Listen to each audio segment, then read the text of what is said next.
왜 이렇게 매출이 안 나고 이렇게 메뉴를 바꾸자, 마케팅을 하자, 이게 아니었어. 내가 항상 뭘 하면은 그 1%의 빛이 보여서 그거를 더 빛을 보이게 하려고 하는데 이건 빛도 안 보였어.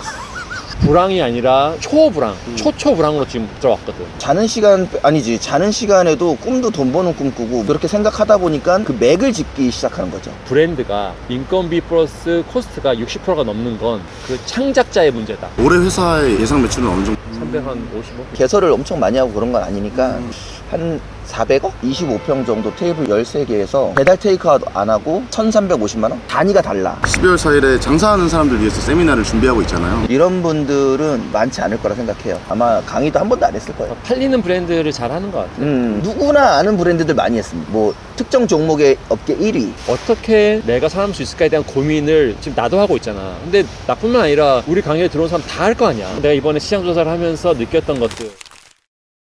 근데 제가 아는 분 중에 제일 돈 버는 고민을 많이 하는 분? 이 양지삼 대표님인데, 양지삼 대표님한테 그런 얘기를 하니까 나보다 더 많이 하는 사람이 있다는 거예요. 나는 아무것도 아니야. 빈자 일각이야. 얼마나 고민을 많이 하시는 거예요? 뭐 사람이 가장 비중이 많은 곳에 고민을 하듯이 내가 누군가를 사랑하면은 온통 세상이 그 고민이고, 자는 시간, 아니지, 자는 시간에도 꿈도 돈 버는 꿈 꾸고, 뭐 며칠 전에는 대통령 만나는 꿈도 꾸고 막 그러더라고. 돈 버는 궁리밖에 안 하는 거죠. 그렇게 생각하다 보니까 그 맥을 짚기 시작하는 거죠. 그 맥이 맞아 떨어지면은 이제 감도가 높아지는 거고, 감도가 높아지면 돈 벌 확률도 높아지는 거고. 열심히 일하고 오랫동안 일해서 그 맥을 찾는 게 아니라 계속 생각을 그 맞춰야 돼요. 근데 제일 좋은 사람은 이만큼 고민하는 사람 최측근이 제일 좋은 거 아닌가요? 나 은근히 돈 욕심 별로 없지 않아? 아니, 많아. 돈 욕심이 없으면 여기까지 오지도 못했고, 양산 대표가 지금 겸손한데 결국에는 돈 욕심이 있어야지 사업을 할 수 있지 않나. 또 세간에는 돈 욕심 없다는 사람이 또 제일 욕심 많다는 얘기도 있더라고요. 그럼요. 가까이 하지 마세요, 그런 사람들. 가까이 하지 마. 아 근데 이런 형들이 너무 고맙고 한 게 고민이 너무 많잖아. 아, 이런 상황인데 어떻게 하면 딱딱 그냥 알려줘. 최근에 족발야 시장 형한테 전화했는데 이런 얘기를 하더라고. 브랜드가 인건비 플러스 코스트가 60%가 넘는 건 그 창작자의 문제다. 그 아이템을 잘못 만든 거다. 자기는 그렇게 생각한다고 하더라고. 그래서 무조건 우리는 60% 맞춰야겠다. 그래서 지금 막 R&D를 갈아놓고 있어. 구매, R&D, 그 요리하시는 분 세일사 만들어야 된다. 세일사. 그래갖고 방도 따로 만들어주고. 인사이트네요. 올해 가장 큰 성과는 이 해외 진출로 인한 수익이 좀 늘어났다. 지금 한식 하시는 분들이 희망을 잃지 말고 해외 진출을 노크를 하고 위험한 직접 투자보다는 벤치마킹하고 견문을 넓혀서 진출하는 걸 추천드립니다. 평수랑 매출을 어느 정도인지 알 수 있을까요? 호주가 25평 정도 테이블 13개에서 배달 테이크아웃 안 하고 15,000불을 팔더라고. 1,350만 원? 한국은 못 팔아요. 그렇게. 올해 회사의 예상 매출은 어느 정도? 355? 개설을 엄청 많이 하고 그런 건 아니니까 한 400억? 12월 4일에 장사하는 사람들 위해서 세미나를 준비하고 있잖아요. 올해가 불황이었으니까 불황에도 돈 번 사람들을 좀 초청을 해서 그분들의 좀 인사이트를 나눠주면 자영업자분들한테 도움이 좀 되겠다 싶어서 일단 두 분을 제가 모신 거고요. 큰 돈은 못 벌었는데. 저도 뭐 어려웠어. 힘들었어. 그러니까 가격 파괴 이거 외에는 뭐 돈 번 게 많이 없는데 요즘에? 또 제가 큰 카테고리로 나눠보니까 잘 되는 식당을 기획한 사람, 그리고 두 번째로는 해외에서 사업하시는 분들, 아까 말씀하셨던, 그리고 투자를 잘하셨던 분들, 뭐 건물을 잘 샀거나 이런 분들. 네. 그리고 맞아. 작년에 양지삼 대표님께서 2025 트렌드 분석을 해서 강의를 했었는데 또 이제 예측이 또 잘 맞았잖아요. 근데 그거는 한 명의 사업자로서 나 어떻게 하지? 아. 나 어떻게 하지? 나 지금 뭐가 잘 되지? 그런 관점에서 철저히 분석한 거야. 진짜 어떻게 하면 나도 볼 수 있을까? 23까지는 진짜 호시절이었고 24는 혼재되는 시기였고 25는 불안한 예측이 실현되는 해였던 것 같아. 우리가 지금 올해 돈 못 벌었어 그 얘기 하잖아. 근데 내년에는 어떨까? 내년에도 못 볼 거야. 어떻게 내가 살아남을 수 있을까에 대한 고민을 지금 나도 하고 있잖아. 근데 나뿐만 아니라 우리 강의에 들어온 사람 다 할 거 아니야. 내가 이번에 시장 조사를 하면서 느꼈던 것들에 대해서 예전에는 생각만으로 이런 아이템이 잘 되지 않을까? 혹은 이래야 되지 않을까?가 이제는 완전히 현실로 발현되고 있고 불황이 아니라 초불황, 초초불황으로 지금 들어왔거든. 여기서 어떻게 살아남아야지에 대한 거는 12월 4일에 12월 4일에 그래서 첫 번째로 핫한 브랜드들을 기획한 사람을 한번 모시고 싶었는데 어떤 분을 모실까 되게 고민을 많이 하다가 안광선 대표님께서 추천해 주신 젤로라는 회사의 대표님을 모시게 됐는데 어떤 분인지 소개도 한번 해주시면 좋을 것 같아요. 젤로의 구강모 대표님 같은 경우에는 저는 이번에 작업을 하고 있어요. 작업을 하고 있는데 알려지지가 않았고 이 업계에서 일은 오래 하신 분인데 저도 이렇게 알리고 싶지 않아요. 사실 이게 뭐가 있냐면은 사람이 하는 일들은 소비가 돼요. 특히나 이 외식 프랜차이즈의 음식을 만들고 이런 유명해지면은 그 몸값이 올라가지만 결국에는 내가 접촉할 수 있는 거에서 멀어진다는 뜻이거든요. 그래서 이 얘기를 들으면 어떻게 생각하실지 모르겠지만 저는 알리고 싶지 않지만 잘파사에 굉장히 좋은 인물이 필요하다고 생각을 해서 소개를 해드리는 거고 이런 분들은 많지 않을 거라 생각해요. 어떤 브랜드를 고봉당이란 브랜드를 이제 완료했고요. 그리고 지금 사실 오봉집을 리뉴얼을 하고 있습니다. 지금 한 달 있으면 마감되는 거고 이분들이 그 전에 목구멍? 그 브랜드도 작업을 했어요. 그리고 무슨 브랜드라고 얘기를 하고 싶은데 내가 지금 이게 준비된 게 아니라 이거를 좀 조심해야 될 것도 있어가지고 누구나 아는 브랜드들 많이 했습니다. 뭐 특정 종목의 업계 1위. 팔리는 브랜드를 잘 하는 것 같아요. 맞아요. 아마 강의도 한 번도 안 했을 거예요. 어떤 방식으로 기획했는지 알려주면 또 도움이 되겠네요. 이번에 그 요거트 접었죠? 접었죠. 그 돈 얼마 까먹었지? 1억 5천? 한 번 접으면 1억 5천 날아가는 거야. 1억 5천이 이제 원래는 5억인데 그 자리에 따른 거라니까 그러니까 들어간 돈만 배발비만 빼면 1억 5천. 1억 5천 날라가. 이것도 엄청 알뜰하게 한 거다. 그러니까 장사 하나 하는 사람이 하나 망하잖아. 그럼 돈 많이 안 까먹어. 근데 기업에서 하게 되면은 투여되는 인건비, 뭐 투여되는 것들이 너무 커져. 그러다 보니까 까먹으면 막 4억 금방 까먹어. 나 빌리지 할 때도 거의 2, 3억 금방 까먹잖아. 그러니까 잘하는 사람한테 한 번 딱 제대로 시키는 게 오히려 나아. 맞아. 오히려 아우 많이 배우네 오늘. 항상 배움의 연속이 어딜 가든 제가 지금 이렇게 나름 업계에서 잘한다고 해도 저는 그렇게 생각 안 해요. 항상 배움의 연속이고 계속 실패를 하다면 실패를 언젠간 안 하겠지. 그거 아니에요. 실패는 언제든지 내 옆에 있는 거예요. 단지 보이고 싶지 않고 인정하고 싶지 않은 거라고 생각을 해요. 요번에 그 요거트를 실패했지만 실패가 아니라 요번에 전집으로 다시 하거든요. 핏이 아니었던 거야. 그거를 좀 더 작은 평수에 딴 좀 동네 가면 될 것 같아. 그렇지. 딴 동네 이렇게 좀 있는데 그 노년동 먹자골목 술 골목에다가 홀 이렇게 해놓고 했으니 약간 다른 옷을 입은 있으면 안 되는 곳에 있는 그런 이질감, 동떨어짐이 있기 때문에 보름 정도 운영을 하고 그때 비가 이게 주저리 내렸어요. 그 앞에서 이렇게 팔짱을 끼고 10분 동안 이렇게 생각을 했지. 왜 이렇게 매출이 안 나고 이렇게 메뉴를 바꾸자, 마케팅을 하자 이게 아니었어. 내가 항상 뭘 하면은 그 1%의 빛이 보여서 그거를 더 빛을 보이게 하려고 하는데 이건 빛도 안 보였어.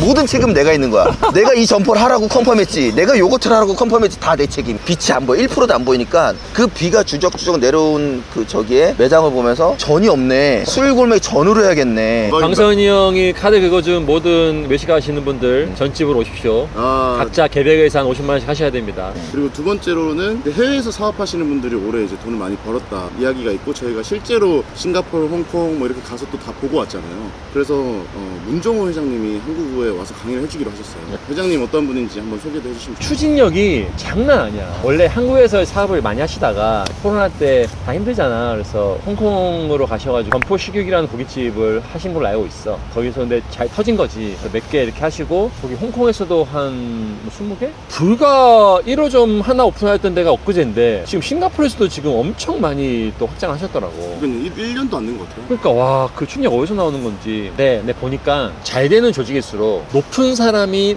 낮은 위치에서 일하러 가는 속도가 빠르대. 근데 우리 정호 형님은 음식 하다가 뭐 안 되잖아. 본인 들어가. 그래서 막 자기가 만져. 먹어보고, 야, 이렇게 해라, 저렇게 해라. 피드백 바로바로 현장에서 주고. 현장을 바로 갈 수 있는 사람을 이길 수 있는 사람이 없어. 근데 우리가 뭐 해외 이런 얘기 많이 하지만 해외에서도 나간다고 다 잘 되냐? 거기서 어떻게 관리하고 어떻게 일하는 사람들하고 소통하고 보면서 이거 한국 사람들한테 얘기해주면 너무 좋을 것 같다라고 해서 상의해서 한 건데 추진력 대박. 직원들 챙기는 거, 또 업무 파악 능력, 본질에 딱 그 꿰뚫는 그게 있어. 그러니까 그렇게 잘 하지. 어떻게 해. 저도 안 드셔. 그리고 항상 가면 그냥 매장에서 서빙하고 계시더라고요. 이게 부산 사나이. 안 대표님이 보셨을 때 문 회장님은 어떤 분 같으세요? 저보다 나이가 많으세요. 조금 많은 게 아니라 어느 정도 되게 연세가 있으신데 꺼지지 않는 식지 않는 열정? 완전 밑바닥 장사 부산에서부터 시작하신 분이라서 이게 배어 있어요. 그래서 아까 양 대표가 얘기한 것처럼 항상 주방에 있고 서빙에 있고 그 일하는 친구들과 함께해요. 같이 동고동락하고 그 일하는 분들이 굉장히 젊은 친구들이 많아요. 세대 차이가 그렇게 남에도 불구하고 같이 피부로 맞닿으면서 부대끼면서 소통하고 그런 모습, 그런 열정이 굉장히 자극돼요. 채찍질되고 그 정도 되시면은 해외 매장이 우리나라보다 훨씬 돈이 많이 들어가고 직영으로 몇십 개를 하잖아요. 그것도 한 나라가 아니에요. 그 여러 싱가포르, 홍콩 여러 나라를 두루두루 다니면서 그렇게 활동하시는 모습을 보면서 배우고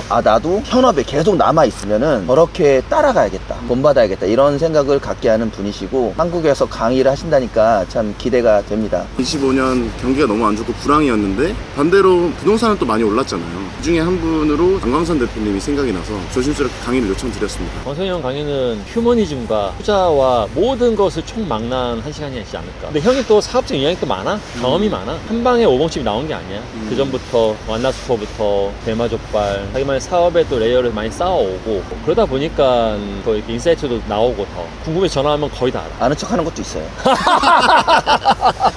강남에 되게 의미 있는 곳에 건물 대박이지, 매입하셨잖아요. 진짜. 네. 건물도 매입해보셨고 네. 구고형 부동산도 가지고 계시고. 맞아요. 근데 그렇게 자산을 모아가기로 한 이유가 있어요? 제가 처음에 했던 거는 아파트였어요. 상급지 아파트가 아니라 강북에 있는 아파트였고, 그때는 장사를 처음에 할 때였고, 그때는 아파트 값이 굉장히 낮았어요. 그 2억대면은 충분히 살 수 있는 때였고, 그게 2006년도 뭐 이럴 때였거든요. 굉장히 일찍 장사를 했어요. 그래서 시드가 좀 빨리 모였다? 운 좋게도. 그러면서 아파트를 하나 샀는데, 그 아파트를 사게 된 게 투자가 아니라 반지하 살고 이러다 보니까 내 마음속 깊은 곳에 주거가 안정이 돼야겠다는 그런 희망이 굉장히 컸습니다. 그런 마음이. 그래서 빨리 아파트를 샀고, 그게 그 아파트가 오르면서 제가 사업이 안 돼도 그 오르니까 거기서 대출을 받을 수가 있는 거예요. 저금통 같은 느낌이었어요. 2억 5천 주고 산 아파트가 7억이 되니까 2억 5천을 또 대출을 받을 수가 있네. 근데 그때 내 사업이 안 돼. 돈이 필요해. 그럼 그 대출 받으면 되는 거예요. 그것도 이자가 싸지. 담보가 있으니까. 그런 걸 보면서 아, 이게 부동산이란 거는 오를 수밖에 없는 거고, 힘들 때는 돈을 뺄 수도 있구나. 주식은 오르다가 내리거나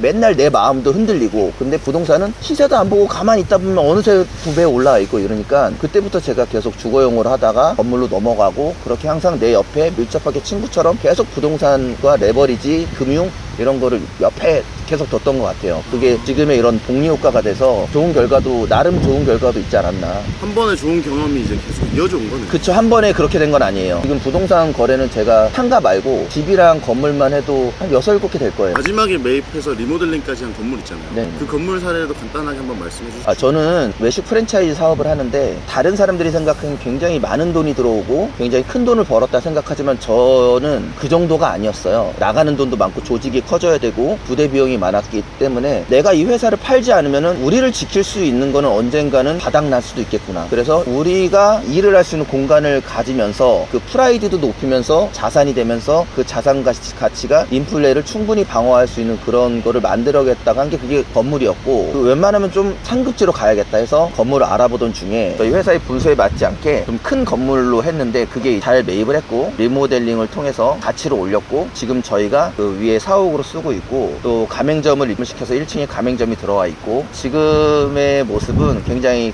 그때 샀을 때의 가치보다 제가 생각하기에 뭐 1.5배 이상 상승하지 않았나, 짧은 시간에. 근데 이제 그게 가격 금액대가 있다 보니까 그 1.5배가 저희가 버는 돈, 몇 년 버는 돈이 이렇게 되니까 좀 투자도 좋았고, 우리 회사에 자부심도 생기고, 다른 곳이 보는 시선도 아, 되게 건실한 데구나, 열심히 해온 데구나 라는 이미지 메이킹도 되어 있고, 여러 가지 뭐 좋은 점이 많이 있습니다. 반드시 사옥은 좀 가져가라고 저는 어디 가든 추천하고 있습니다. 그러면 12월 4일에 또 대표님께서 지금까지 해왔던 뭐 투자 사례들이나 그 전에 대표님의 장사 스토리도 같이 입혀서 네. 강의를 해주시면 너무 좋은 네, 이야기 될 것 감사합니다. 같습니다. 알겠습니다. 네. 그리고 또 형님이 강의를 원래 안 하시잖아요. 네, 안 한다고 하잖아? 하면 또 졸라 잘해. 아, 그때 저번에 우리 잘파사에서 했잖아. 네. 근데 너무 좋더라고. 아, 너무 호응도 좋았어요. 너무 좋잖아. 어떻게 근데 즉흥으로 그게 되지? 그래서 나 강의 안 하는 거 알지? 같은데 갑자기 우리가 그래도 남들한테 욕 안 먹잖아. 그 처지를 알거든. 사람들이 마음을 알아. 우리가 그걸 왔었고, 분명히 주머니에 있는 것까지 다 털어주실 거야. 그리고 또 이렇게 모이면은 오히려 내가 더 배우는 것 같아요. 질문을 받고 내가 답변하면서도 배우는 것 같아요. 맞아. 서로 도움이 되는 그런 자리라고 보고, 가끔씩은 이렇게 리마인드 할 수 있는 자리는 참여하는 게 나의 성장을 위해서도 좋은 거고. 부모님의 성장을 위해서 1년에 한 번은 제가 주기적으로 모시겠습니다. 1년에 한 번 정도는 컨텐츠 받으면서. 그리고 마지막으로 이제 2026년 대한민국 외식업 트렌드라는 주제로 양지삼 대표님이 강의를 해주실 건데, 작년에 강의 해보니까 어떠셨어요? 작년에 내가 준비하면서 공부가 진짜 많이 되더라고. 사업을 하는 사람으로서 시장에 데이터가 분명 있거든. 그런 것들을 보면서 나도 사업 계획도 좀 하고, 그리고 또 문제를 맞추면 또 은근히 또 기분이 좋더라고. 뭐 작년에 한 것들 중에 몇 개 또 이렇게 잘 터지기도 했잖아. 내가 할 걸 그랬나 생각이 들기도 하고. 현재 시장을 읽고 또 뭐가 지는지 뭐가 뜨는지 이 트렌드를 알아야지 다음에 트렌드를 또 이끌 수 있잖아. 나한테도 개인적으로도 의미가 있을 것 같고, 강의를 듣는 사람들한테도 뭔가 가이드를 하나 보면서 사업하는데 도움이 되지 않을까? 이런 생각이 들더라고. 잘 한번 준비해 봐야지. 그러면 4가지 강의로 이렇게 한번 준비를 해보면 될 것 같고, 어떤 사람이 강의 들으러 왔으면 좋겠어요. 내가 이말 한마디 하고 싶어. 내가 어떤 컨텐츠에 어떤 대표가 나왔어, 우리 컨텐츠에. 근데 그 댓글에 쟤 뭐 하던 앤데 약간 좀 비하하는 발언을 하더라고. 쟤 뭐 하던 애가 많이 크네, 약간 이런 뜻인가 봐. 근데 그 얘기를 듣고 그 컨텐츠에 나온 친구가 기분 나쁠까 봐 지우긴 했는데, 곰곰이 생각해보니까 참 그 사람이 참 못난 사람 같아.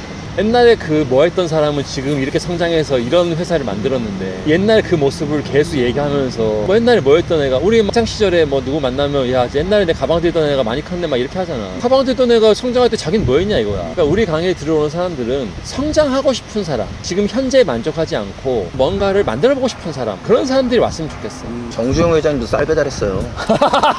뭔 소리 하는 거야 지금? 그런 사람이 모여있을 때 내가 항상 이야기하지만, 나한테 이야기를 들어 성장하는 것보다 그런 사람들이 모여있어서 그 옆 사람한테 배우는 게 더 많거든. 우리도 같이 옛날에 수업 듣고 그랬어. 그런 사람 더 많으니까 좋은 에너지가 많이 모였으면 좋겠어. 뭔가 좀 막힌 거 뚫고 나가고 싶은데, 유튜브로 봐도 책을 봐도 주변에 같이 장사하는 사람들이 자리를 해도 뭔가 그게 해소되지 않는 분들, 그런 분들이 와서 좀 잘 듣고 잘 이해하고 해석해서 점프할 수 있는 그런 계기가 될 수 있는 분들이 좀 왔으면 좋겠습니다. 장사는 잘 될 때도 있고 안 될 때도 있는 거잖아요. 그렇죠. 뭐 꼭 매출이 높아야만 올 수 있는 그런 자리는 아닌 거잖아요. 맞아요. 뭐 시작하려고 하시는 분들도 시장은 앞으로 어떻게 변할 것인가에 대해서 궁금해 하시는 분들도 보시면 좋을 것 같습니다. 좀 속 시원하게 질문할 수 있는 분들이 좀 많이 오셨으면 좋겠어요. 네. 저희가 사실 뭐 질문 수위가 아무리 높아도 그거에 대해서 또 시원하게 답변해 줄 수 있는 게 저희 장점이니까 그런 부분을 잘 살려서 좋은 강의가 됐으면 좋겠습니다. 오늘 이렇게 마무리하도록 하겠습니다. 고생하셨습니다.